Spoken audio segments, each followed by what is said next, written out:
Ali, welcome to सुनो Pakistan. Thank you. Ali, हमें ये बताइए कि ये डिजिटल होने का कॉन्सेप्ट जो है ये कहाँ से आया? रिवायती तरीका जो इलाज चल रहे हैं उससे कितना मुख्तलिफ है और कितना बेहतर है? अच्छा, बेसिकली ये कोई मशीन नहीं है, ये एक प्रोसेस है जिसके थ्रू हम ट्रीटमेंट प्लानिंग करते हैं सर्जरी से पहले।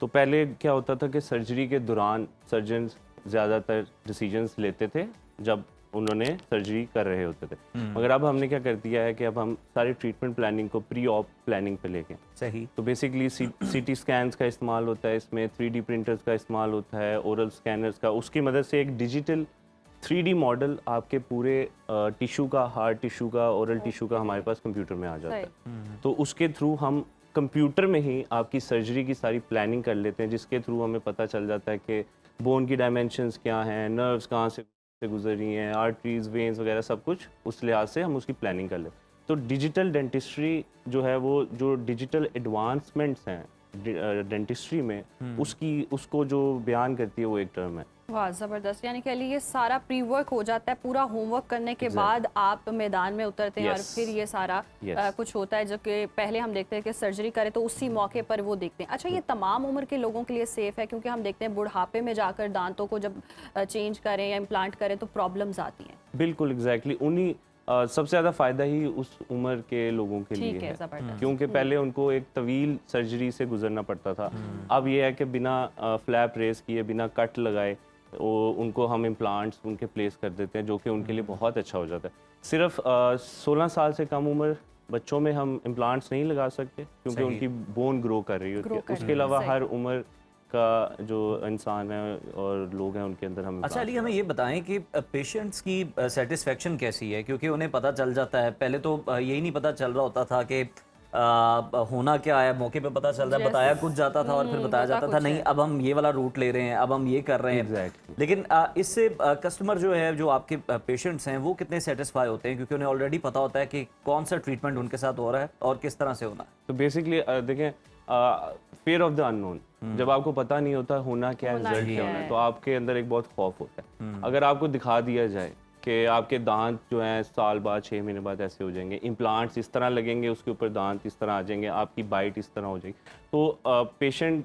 बहुत हद तक मुतमईन हो जाता है। उसके बाद जब सर्जरी में आपको, क्योंकि कट्स नहीं लगने, ब्लीडिंग नहीं होती है, ठीक है, तो पेशेंट का जो बाद में हीलिंग प्रोसेस है वो बड़ा आरामदेह होता है। हमें शुरू में यहाँ तक सुनने को मिला कि देयर वर सम पेशेंट जो कहते थे कि डॉक्टर साहब इम्प्लांट ठीक लगा है। तो हमने पूछा क्या हुआ है, तो उन्होंने कहा जी वो मेरे भाई ने लगवाया था, उनको तो हफ्ता दर्द रही थी, तो मुझे तो आज एक दिन बाद ही दर्द खत्म हो गई। तो क्योंकि वो कट्स नहीं लग रहे तो वो इसलिए वो पेशेंट को ना उस तरह पेन नहीं होती है। अच्छा, ये बड़ी ज़बरदस्त बात है। अच्छा, दांतों का टेढ़ापन भी बहुत ज़्यादा मसला है और हम पहले वक्तों में देखते थे वो धाती तारे वगैरह लगा के, ब्रेसेस वगैरह लगा के कहीं ना कहीं उसको शेप में लाया जाता है। तो अब क्या टेक्निक्स हैं, क्या तरीका कार? अब क्लियर अलाइनर्स आ गए हैं जी। ठीक है। तो बेसिकली होता ही है कि आपका स्कैन लिया जाता है और उसके बाद AI की मदद से और डॉक्टर की मदद से उसका एक पूरा रिजल्ट बनाया जाता है 3D में। पेशेंट को दिखाया जाता है कि आपके 1 मंथ बाद दांत ऐसे हो जाएंगे, 2 मंथ्स बाद ऐसे हो जाएंगे, and by the end of the treatment इस तरह का आपका रिजल्ट निकलेगा। और जो क्लियर अलाइनर्स हैं वो एक प्लास्टिक शीट से, इंजेक्शन मोल्डिंग से बनते हैं, जो कि पेशेंट्स के लिए बहुत अच्छा होता है। बच्चों के कॉन्फिडेंस नहीं खराब होता। सही। क्योंकि वो आपने पहने हो तो किसी को पता नहीं चलता कि कुछ लगा हुआ है दांतों पर। तो ब्रेसेस का ये था कि उससे छाले भी बनते थे। सबसे बड़ा उसका जो साइड इफेक्ट था, ड्रॉबैक था, वो था बच्चों का confidence, lack of confidence. Bullying होती थी स्कूल्स में और वो उनको नर्ड समझा जाता था, तो वो उस चीज़ का। अच्छा अली, हमें ये भी बताइएगा कि ये अलाइनर्स जो लगाए जा रहे हैं, क्लियर अलाइनर्स, इनकी एहतियात क्या है? मतलब आपने उमैड को फॉलो करना है, 1 मील अ डे आपने लेना है, और इस तरह की कोई चीज़ें हैं इसके अंदर, या आप नॉर्मल जिस तरह से किसी के भी सेहतमंद दांत हैं उसी तरह से आप सारी एक्टिविटीज़ कर सकते हैं? बिल्कुल नहीं, कुछ भी नहीं इस तरह का है। आपने 22 घंटे, 20 से 22 घंटे इनको पहनना होता है। जब भी आपने कुछ खाना या पीना तो ये उतर जाते हैं। अच्छा। इसमें सिर्फ ये होता है कि हमें पेशेंट का कंप्लायंस चाहिए, वो खुद विलिंग हो उस ट्रीटमेंट को कैरी ऑन करने के लिए, क्योंकि इसका हमें सिर्फ ये चाहिए होता है कि वो टाइमली अपने अलाइनर्स उनको पूरा एक मैप देते हैं, एक प्लान देते हैं कि 15 डेज बाद आपने लाइनर्स चेंज करने हैं, ये सेट पहनना है। तो बस हमें पेशेंट का कंप्लाइंस चाहिए होता है, वरना इसके साथ और कोई इस तरह का हिंड्रेंस ठीक नहीं है। आती है। अच्छा, इसके साथ हम देखें बहुत सारे शुगर पेशेंट हैं, ब्लड प्रेशर पेशेंट हैं जो बहुत कतराते हैं कि हम इम्प्लांट ना करवाएं, प्रॉब्लम्स हो सकती हैं, उनके लिए क्या सहूलियात हैं इस? अच्छा, हमें सिर्फ एक चीज़ से मसला आता है, वो शुगर है, क्योंकि जो बोन की हीलिंग है या टिश्यू हीलिंग है वो हिंडर होती है, बट शुगर होना हमारे लिए मसला नहीं है, अनकंट्रोल्ड शुगर हमारे लिए मसला है। तो पहले हम HbA1c टेस्ट वगैरह, डिफरेंट टेस्ट वगैरह करा के पेशेंट के शुगर लेवल्स चेक करते हैं, फिर हम उसको कंट्रोल करते हैं और कंट्रोल करने के बाद हम सर्जरी करते हैं। शुगर होना बिल्कुल कोई मसला नहीं है, अनकंट्रोल्ड शुगर। इसी तरह हाइपरटेंशन मसला नहीं है, ब्लड प्रेशर मसला नहीं है, लेकिन बहुत ज़्यादा blood pressure, high blood pressure हमारे लिए मसला है। तो अगर वो मैनेज हो जाए तो पेशेंट्स के लिए इसमें कोई इस तरह की। अच्छा अली, हमें ये भी बता दें, एक और बड़ा अच्छा नुक्ता आपकी बात से निकला है कि कुछ जो शुगर के पेशेंट आपको देख भी रहे हैं, सुन भी रहे हैं इस वक्त, और वो करवाना चाहते हैं, तो HbA1c जो टेस्ट करवाया जाता है उसमें कितने पॉइंट हो आपकी शुगर तो आप उसको ट्रीट करते हैं, और उससे ज़्यादा हो तो फिर आप नहीं करते? 7.0।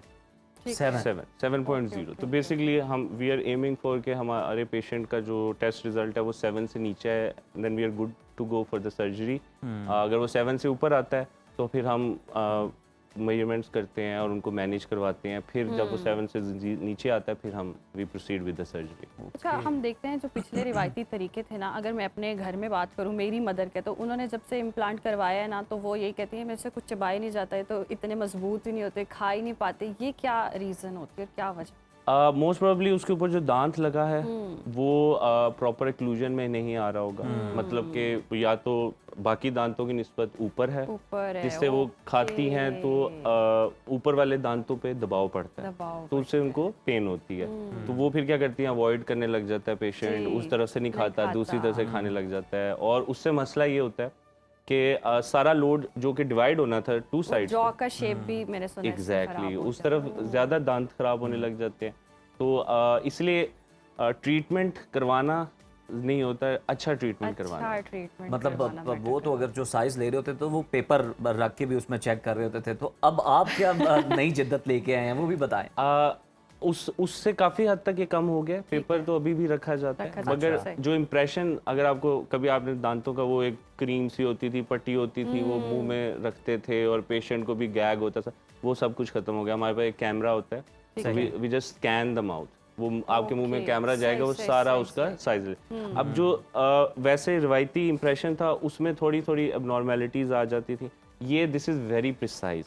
तो जब दांत बन के अच्छी लैब से बन के आता है तो वो उसमें इतना हमें वो पेपर लगा के उसको इतना ग्राइंड नहीं करना पड़ता, तो वो एक बहुत अच्छी इसमें जिद्दत आई है डेंटिस्ट्री में। इसलिए अच्छे डॉक्टर से इलाज कराना भी ज़रूरी है, क्योंकि वो अच्छी लैब्स के साथ भी काम कर रहे हैं। अच्छा अली, हमें ये भी बताएं कि इस चीज़ का क्या इलाज है कि किसी का कोई मसला हो गया और वो फिलिंग के साथ उसका हल निकल सकता है, लेकिन कहा जाता है रूट कनाल ही होगी आपकी, तो इसका क्या हल है? ये जी अनफॉर्चुनेटली अगर तो ये जो प्रैक्टिस ये की जा रही है ये बहुत ही अफसोसनाक है, क्योंकि ट्रीटमेंट वही होना चाहिए जो होना चाहिए, जो बनता है, जो रिक्वायर्ड है। ठीक है, अगर आपको दर्द स्टार्ट हो गई, इसमें मैं ये भी बताना चाहूँगा, कई लोग डॉक्टर्स को भी गलत समझ लेते हैं।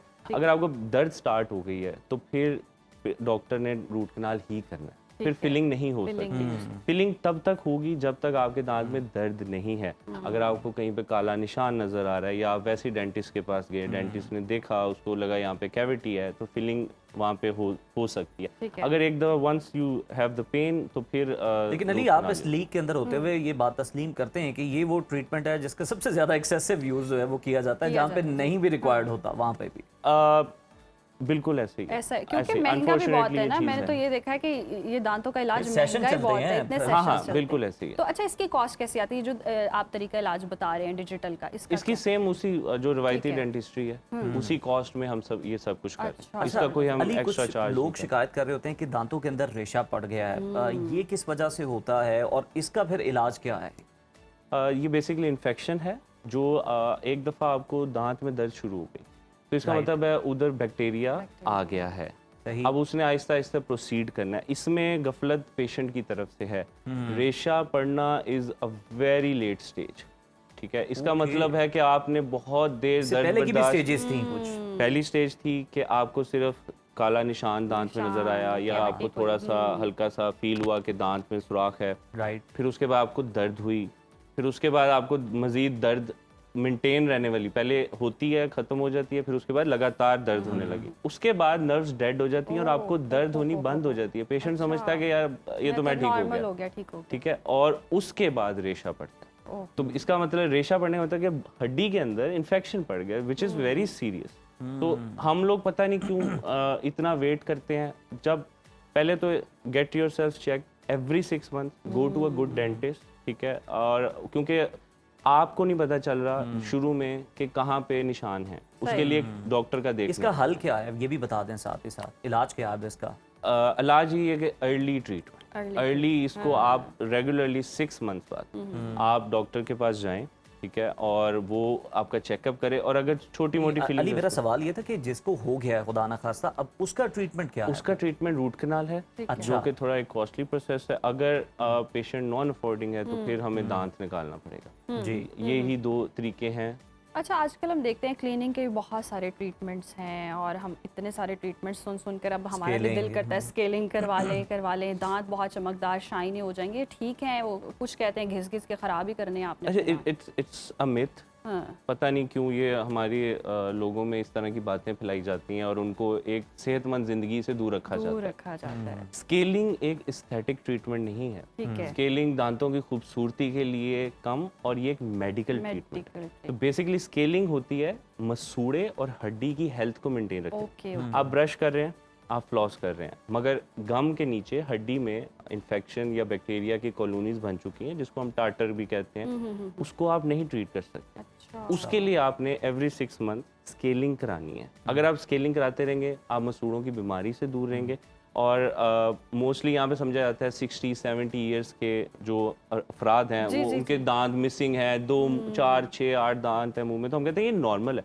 This is not normal. आप रेगुलरली इसी एज से फ्रॉम लाइक आप अपनी जवानी से अगर रेगुलरली स्केलिंग करा रहे हैं, आपके दांत 70s 80s तक बरकरार रहते हैं। अच्छा, यानी कि हमें निकाल के नहीं रखने पड़ेंगे। एग्जैक्टली।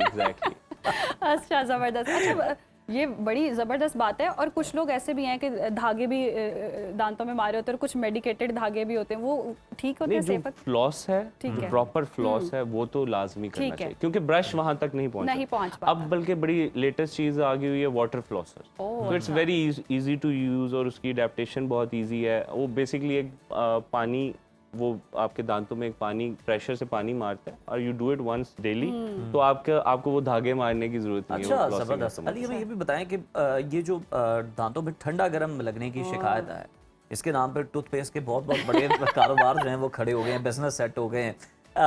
ये प्रॉब्लम जो है, क्या ये भी किसी बड़े खतरे की इंडिकेशन है, हम इसे कह सकते हैं, और इसका हल क्या है? अच्छा, सेंसिटिविटी की मुख्तलिफ वजूहात हो सकती हैं। पहली तो ये कि आपको मैंने बताया, पहले कीड़ा लगता है, उसके बाद दर्द होती है। दर्द से पहले आपको सेंसिटिविटी होगी। तो अगर सेंसिटिविटी हो रही है आपको, तो आपको फौरन डॉक्टर के पास जाना चाहिए। हो सकता है उस टाइम पे आपको वो फीलिंग से ही आपका दांत बचा लिया जाए। अच्छा, दूसरी सेंसिटिविटी हो सकती है कि आप स्केलिंग नहीं करा रहे और आप दांतों का ध्यान नहीं रखते, तो आपके मसूड़े जो है ना वो घिस गए हैं। मसूड़े घिसने की वजह से भी आपको सेंसिटिविटी हो सकती है। और ये जो वाइटनिंग टूथपेस्ट हैं, ये बहुत एब्रेसिव होती हैं, ये इनेमल को उड़ा देती हैं। या आप ब्रशिंग बहुत जोर से कर रहे हैं, हार्ड ब्रश यूज कर रहे हैं, उसकी वजह से भी सेंसिटिविटी हो सकती है। तो sensitivity is an early sign कि there is something wrong in the mouth. अब तो सोशल मीडिया पे देखे बहुत सारे लोग कहते हैं टूथब्रश करना ही नहीं चाहिए, टूथपेस्ट का इस्तेमाल ही ना करें, ये तो सारे आपको कैंसर ही इसी से हो रहा है, प्रॉब्लम्स ही सारी यहीं से हो रही हैं। नहीं, वो लोग सिर्फ व्यूज इकट्ठे कर रहे हैं, और उनको नहीं पता कि इस चीज का मंजन यूज करें, वो कितने किस्म के मंजन हैं। पहले भी आते थे, तो हर घर में मौजूद होते थे। नहीं, ऐसी चीजों से बिल्कुल परहेज करें। अच्छा, एक लास्ट सवाल जो मैं हर डेंटल सर्जन से करती हूँ, ये जो अकल दाढ़ है, ये इनकी नहीं आई है। मेरी अभी तक आई, जिनकी आई नहीं उनको वाकई अकल नहीं आएगी। ये तो आपने अगर इसका जवाब दिया तो उन्होंने कहा ना आपका कद लंबा है, आप समझ। सोच के जवाब देना, मैंने आपको चीटिंग करवा दिया। नहीं नहीं, इसका अक्ल से बिल्कुल कोई ताल्लुक नहीं है। अच्छा। तो बेसिकली इसका हड्डी की ग्रोथ से ताल्लुक ग्रोथ से है। तो अगर आपकी हड्डी का साइज प्रॉपर है तो उसको जगह मिलती है, वो प्रॉपर ठीक सीधे तरीके से बाहर आ जाता है। अगर आपकी हड्डी का साइज छोटा है तो उसको जगह नहीं मिलती और वो डिफरेंट डायरेक्शंस में आता है, जिससे दर्द होती है और फिर वो हमें उसको एक्सट्रैक्ट करना पड़ता है। या मुंह में जगह कम हो फिर भी वो नहीं मुंह में निकल जगह, अच्छा, ये निकलवाना भी जरूरी है? कुछ लोगों का बहुत पेन करती है और कुछ लोगों के जॉ से भी एक ग्रो करना शुरू हो जाती है। हाँ बिल्कुल, उसको निकलवाना है, उसको बिल्कुल हमने निकलवाना है, क्योंकि वो अगर रहेगा तो वो बाकी दांतों को खराब करेगा। खराब कर देगा। सही, बहुत शुक्रिया आपके वक्त का, बहुत ही जबरदस्त गुफ्तगू।